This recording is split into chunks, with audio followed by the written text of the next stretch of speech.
إذا بسم الله الرحمن الرحيم. السلام عليكم ورحمة الله. إذا خبر صادم، كنعرفوا أن جميع المواطنين المغاربة تقريبا راه عندهم حسابات بنكية.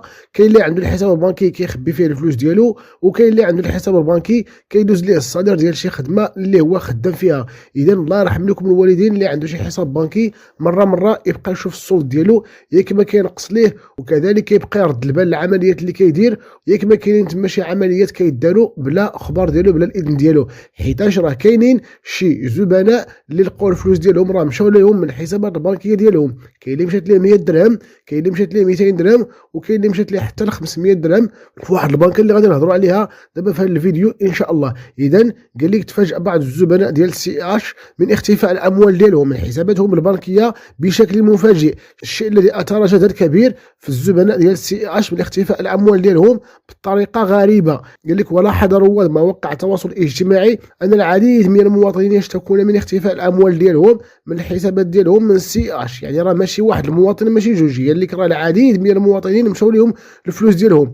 ما دفع بنك سي اش الى التوضيح عن سبب اختفاء هذه الاموال، وكذلك خوفا على السمعه ديال المؤسسه البنكيه.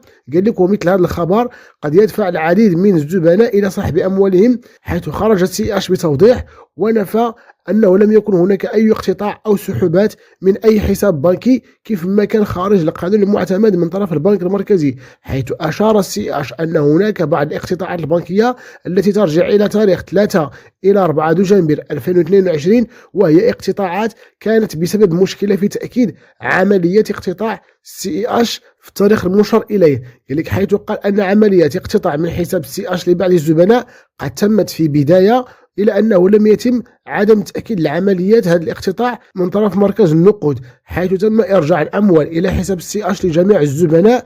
ولقد تم توضيح من سي اش أن هذه العملية قد تظهر لك في حسابك البنكي أنه تم الاقتطاع 2 مرات، ولكن في الحقيقة راه كاين غير واحد الاقتطاع اللي غادي يكون. إذا كيف ما كتشوفوا كل واحد يرد البال الحساب البنكي ديالو، ومرة يشوف السولد ديالو، كذلك مرة يخرج ديك الورقة ديال كشف الحساب يشوف العمليات اللي كدار واش هو اللي دارهم ولا كاينين شي عمليات اللي كيديروا بالاخبار ديالو. من كان هذا هو الفيديو ديال اليوم، والى لقاء اخر، والسلام عليكم ورحمة الله وبركاته.